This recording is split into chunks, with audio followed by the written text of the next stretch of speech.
रस्म उल्फत है या सजा, रस्म उल्फत है या सजा। अब्बू, उसकी जिंदगी के फैसले आज तक आपने किए हैं और वो आपका फर्माबरदार भी है। इतनी तमीद क्यों बांध रही हो? साफ साफ बताओ क्या कहना चाहती हो। दरअसल अब्बू, मैं ज़हना को अपनी भाभी बनाना चाहती हूँ। तो मैं पता है ना, वो लड़की मुझे एक आंख में अच्छी लगती है। शामिल मेरे बेटे की तरह है, तो उसे बहू बनाकर इस घर में बर्दाश्त कर सकती हूँ। इस घर में तुम भी तो उसी उम्मीद के साथ आई थी ना।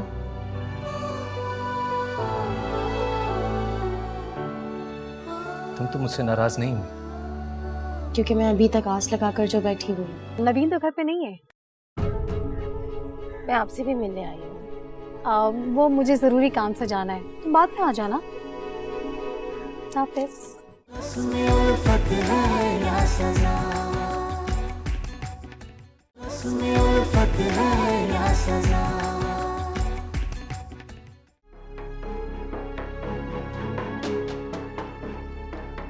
इतनी नफरत करती हैं आप उससे? अम्मी, वो आपकी बेटी के बराबर है। एटलीस्ट अपनी उम्र का तो लिहाज करती हैं आप।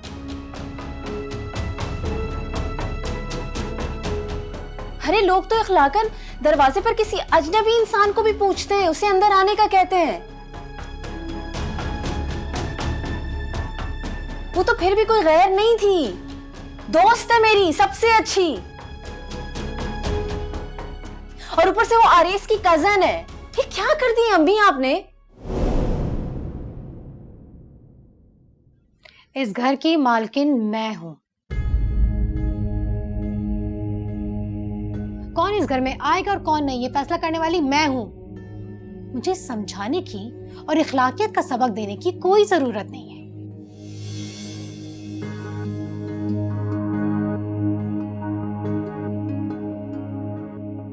जानती हूँ कि क्यों नफरत करती हैं आप उससे।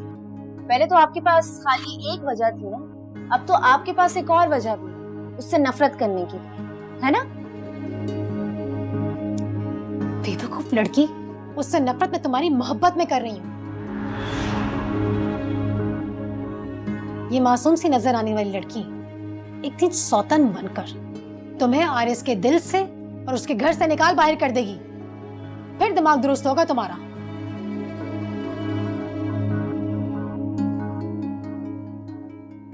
और रही बात शामिर की, तो उसकी शादी मैं अपनी भांजी से करवा के रहूंगी।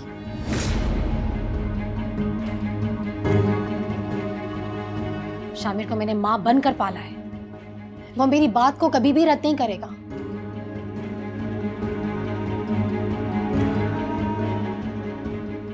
मैं ऐसा कभी होने नहीं दूंगी। अच्छा, तो अब तुम अपनी माँ का मुकाबला करोगी? मुकाबला नहीं कर रही हूँ। आप अपनी बेवजह की नफरत में ना उस बेचारी को बिला वजह निशाना बना रही है इंतकाम का। अच्छा, बेचारी? देख लीजिए।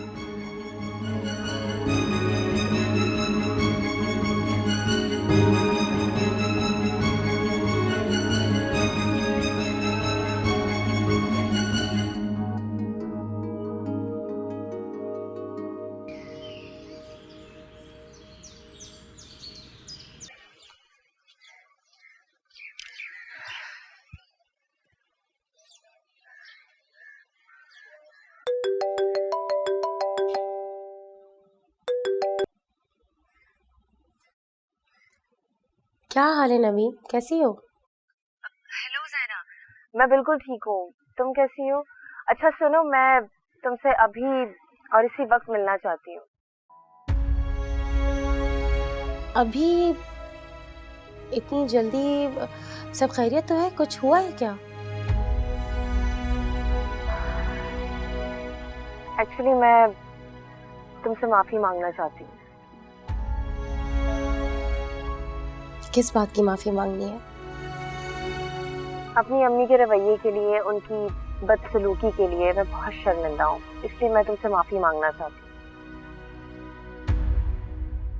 अच्छा, इस बात की माफी मांगना चाहती हूँ? नवीन, इतनी छोटी और मामूली बातों पे माफी नहीं मांगते हैं। जहना, मैं बहुत शर्मिंदा हूँ। अम्मी ने तुम्हें दरवाजे से ही वापस भेज दिया।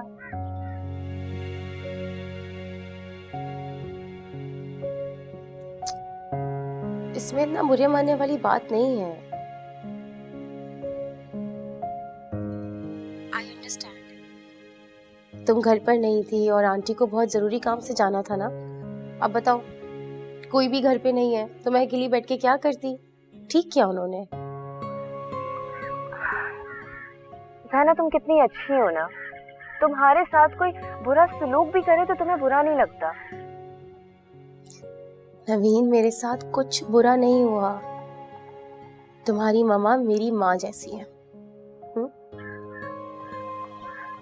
नहीं जहना, मैं फिर भी तुमसे माफी मांगना चाहती हूँ। नवीन, आइंदा अगर तुमने मुझसे इतनी छोटी छोटी बातों में माफी मांगी ना, तो मैं सच में तुमसे नाराज हो जाऊंगी।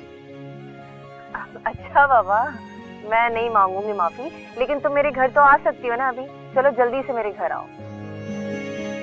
अच्छा चलो ठीक है, मैं आ जाती हूँ। Okay, okay, thank you. See you.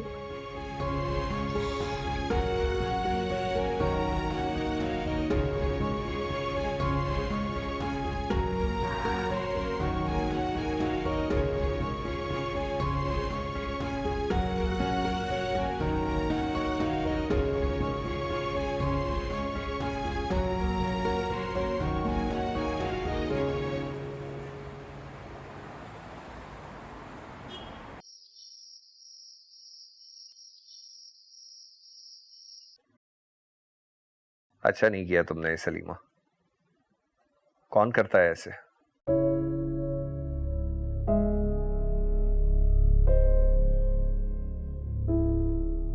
ऐसे घर आए मेहमान को दरवाजे से वापस भेज देना, ये कहाँ की शराफत है?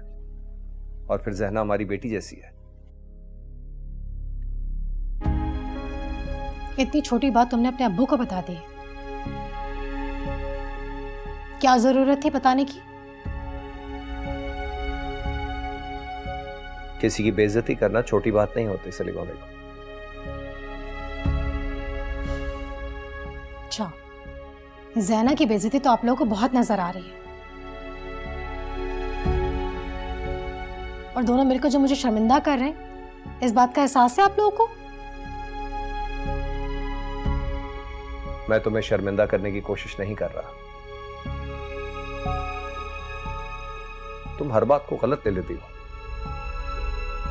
मैं गलत ले लेती हूँ? आप लोगों को तो मेरी हर बात गलत लगती है।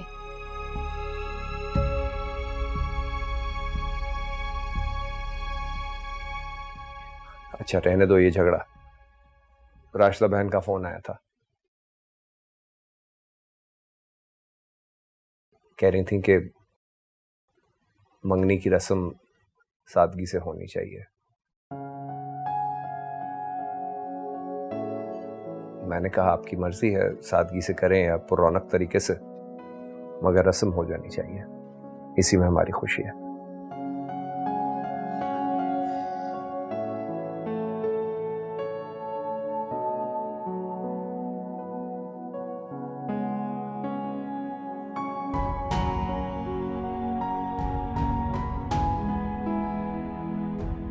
अब मुंह क्यों फुलाया हुआ है? कुछ कहो तुम भी।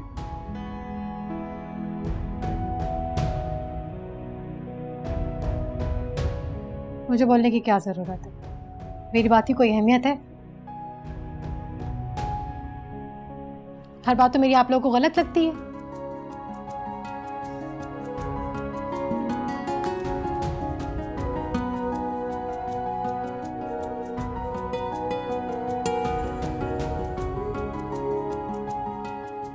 ये बड़ी हंसी आ रही है आप लोगों को।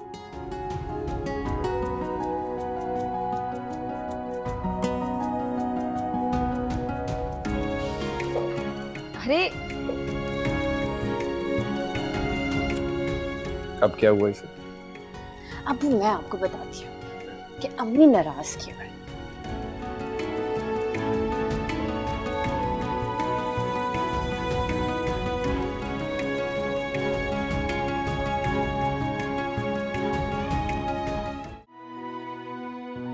ज़ैना, तुम्हें जब देखो तुम काम करती रहती हो, हर वक्त काम, हर वक्त काम। भाई क्यों करती हो इतना काम? क्योंकि मुझे काम करने में खुशी मिलती है। अब खुश रहने के लिए बात जरूरी तो नहीं कि इंसान हर वक्त काम करता रहे। खुश रहने के लिए बंदा मूवी देख सकता है, बाहर जा सकता है। क्योंकि तुम दोनों कजन्स हो और कजन्स को एक दूसरे से दूर रखना सही नहीं होता है, इसलिए मैंने तुम्हें यहाँ बिठाया है। देखो ज़ैना, अगर तुम पीछे बैठती ना तो तुम मालकिन लगती और मैं ड्राइवर लगता। इसमें उल्फत है या सजा, इसमें उल्फत है या सजा।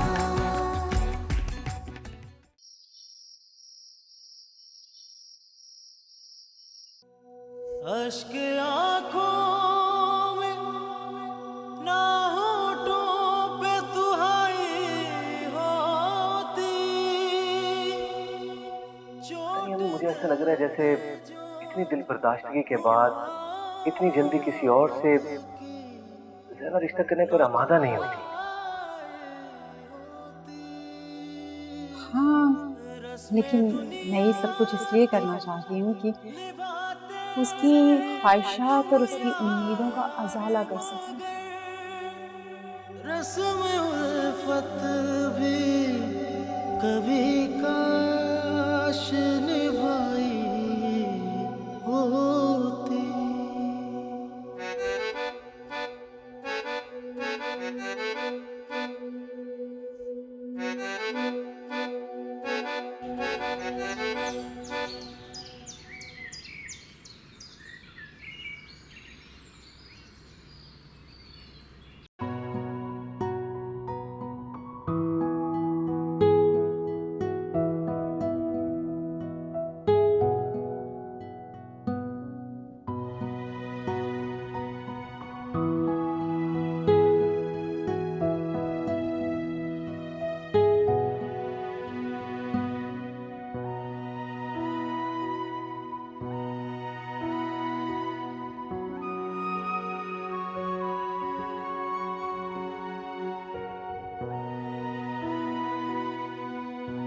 ज़ैना, तुम्हें जब देखो तुम काम करती रहती हो, हर वक्त काम, हर वक्त काम। भाई क्यों करती हो इतना काम? क्योंकि मुझे काम करने में खुशी मिलती है। अब खुश रहने के लिए बात जरूरी तो नहीं कि इंसान हर वक्त काम करता रहे। खुश रहने के लिए बंदा मूवी देख सकता है, बाहर जा सकता है। यानी मेरे कहने का मतलब सिर्फ इतना है कि तफरीह ज्यादा जरूरी होती है।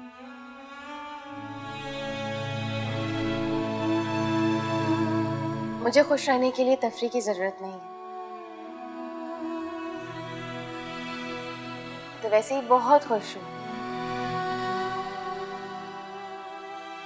तफरीह की जरूरत उन्हें होती है जिन्हें खुशी की तलाश हो। लेकिन तुम्हारी आवाज के अंदर छुपी हुई संजीदगी इस बात की तरफ इशारा करती है कि तुम अंदर से बहुत दुखी हो।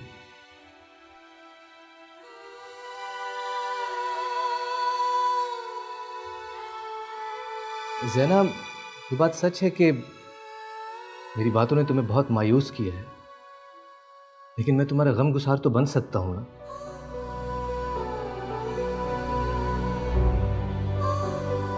तो प्लीज अपने अंदर का दुख मुझसे छुपाया मत करो। कहीं ऐसा ना हो कि तुम्हारे दिल की आह मुझ पे असर कर जाए। नहीं आरिस, मेरे दिल से कभी भी आह नहीं निकल सकती, क्योंकि आह तो टूटे हुए दिल से निकलती है और मेरा दिल एक चट्टान की तरह मजबूत है। पता है क्यों? क्यों? क्योंकि इस दिल में एक सच्ची मोहब्बत है।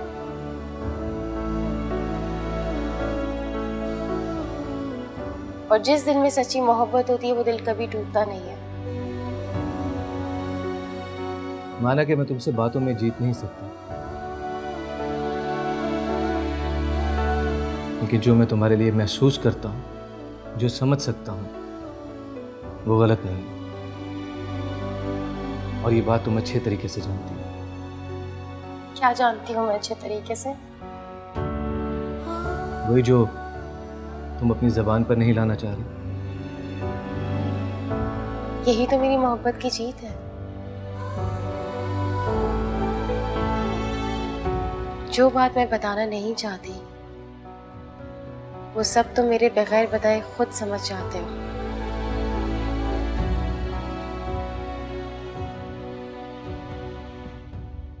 अच्छा, तुम जल्दी से रेडी हो जाओ, हम घूमने फिरने चलते हैं। मैं नहीं आऊंगी, मेरा बिल्कुल भी दिल नहीं है। अरे तो मैं अकेला जाऊंगा क्या? अकेले क्यों जाओगे? नवीन को साथ लेकर जाओ ना। नहीं नहीं, नवीन तुम्हारे बगैर नहीं जाएगी। क्यों?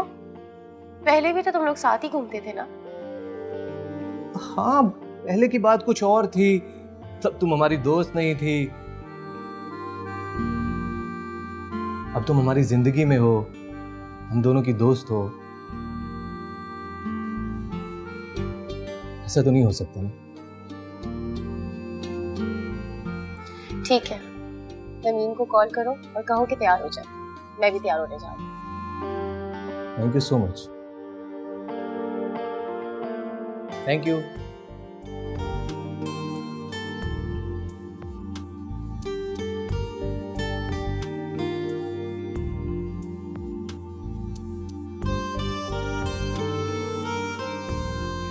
हेलो नवीन। अच्छा मेरी बात सुनो।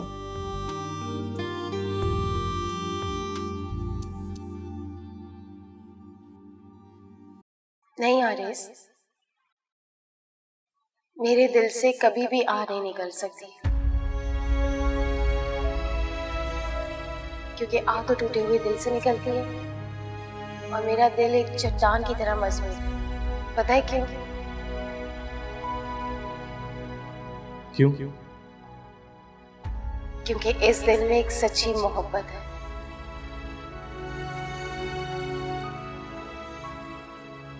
और जिस दिल में सच्ची मोहब्बत होती है वो दिल कभी टूटता नहीं है।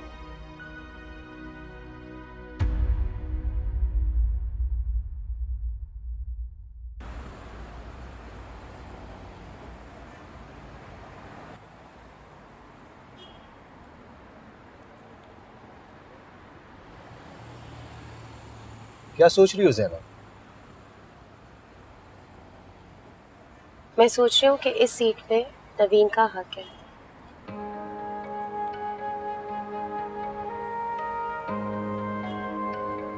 मगर पता नहीं बार बार क्यों नवीन की जगह मुझे यहाँ पे बिठाया जाता है।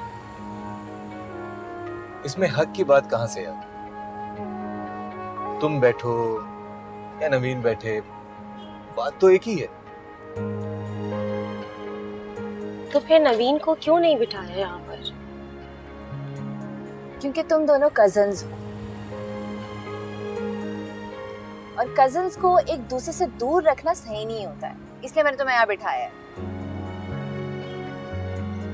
देखो ज़ैनब, अगर तुम पीछे बैठती ना तो तुम मालकिन लगती और मैं ड्राइवर लगता। मैं तुम्हारी जैसी खूबसूरत लड़की का दोस्त या कजन बनना तो पसंद करूंगा, लेकिन ड्राइवर बनना हरगिज पसंद नहीं करूंगा। पता है, तुम दोनों कुछ भी कह लो, मगर मुझे इस बात का एहसास है कि मैं तुम दोनों के दरमियान आ गई हूँ। ये तुम कैसी बातें कर रही हो ज़ैनब? हम ना तुम्हें हमेशा अपने बीच में देखना चाहते हैं, अपने दरमियान में देखना चाहते हैं, क्योंकि हम तुमसे प्यार करते हैं। बिल्कुल। और दूसरी बात, तुम हमारे बीच में नहीं आई, हम दोनों तुम्हें अपने दरमियान लाए। ओके?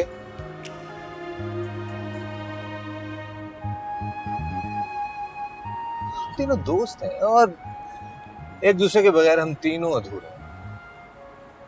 बिल्कुल। जब हम दोस्त हैं तो दोस्तों में तकल्लुफ नहीं होता, मगर तुम दोनों मुझसे काफी तकल्लुफ रखते हो।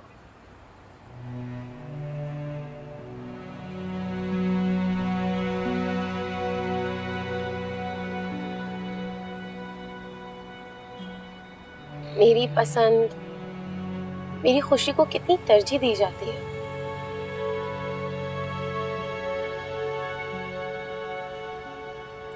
मुझे ऐसा महसूस होता है कि तुम दोनों मुझसे हमदर्दी करते हो। ऐसी बेवकूफी की बात ज़ैना जैसी ज़हीन लड़की कर रही है जिसके सामने मेरी सारी की सारी दलीलें खत्म हो जाती। ज़ैना ज़ैना ज़ैना, दोस्ती में हमदर्दी नहीं, दोस्ती ही होती है। और अगर तुम ये सोच रही हो कि हमें तुमसे हमदर्दी है तो ये तुम गलत सोच रही हो। तुम कोई माजूर हो, मोहताज हो किसी की, जो हम तुमसे हमदर्दी करेंगे। अगर तुम ये सब समझती हो ना तो तुम बिल्कुल गलत समझती हो। इससे हमें सिर्फ दुख ही हो रहा है। ज़ैना, मैं जानता हूँ कि तुम ये समझती हो कि हम दोनों के रिश्ता ना होने की वजह से जो तुम्हें तकलीफ हुई है, मैं और नवीन उस तकलीफ के एहसास को ख़त्म करने के लिए या कम करने के लिए तुमसे हमदर्दी कर रहे हैं।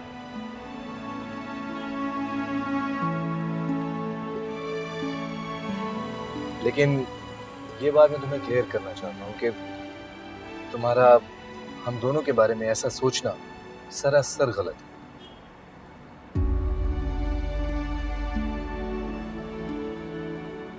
आरिस, तुम बिल्कुल ठीक कह रहे हो। ये बेवकूफ लड़की ना यही समझ रही है। और अगर तुम ये सोचती हो कि तुम्हारा ये सब सोचना एक खुददारी का काम है तो तुम्हारी गलतफहमी है। मुझे बहुत अफसोस हो।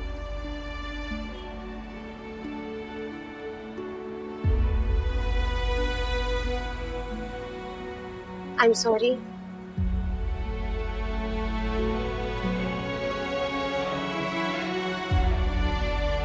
मेरा वो मतलब नहीं था।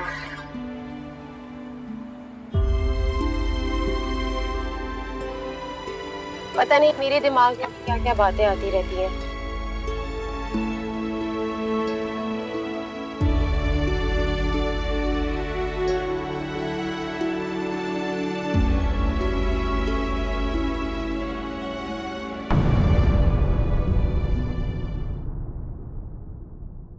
उसमें उल्फत है या सजा,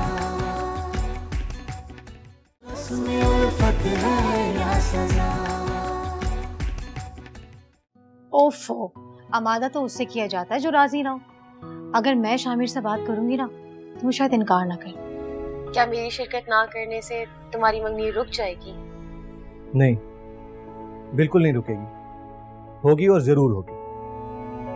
अंकल, इतने अरसे के बाद आपको देख के बहुत खुशी हुई। ये बताएं, नवीन की मंगनी कब है? बेटा 4 दिन के बाद है। तुम बहुत अच्छे मौके पे आए हो। पहले तुम उसमें शिरकत कर लेना, फिर हम तुम्हारे बारे में भी सोचेंगे। कभी भी तुम पर अपनी मर्जी मुसल्लत नहीं करूंगा, लेकिन यूं अचानक से इस घर से जाने का फैसला कर लेना हम तीनों की समझ से बाहर है। ये बात उसमें उल्फत है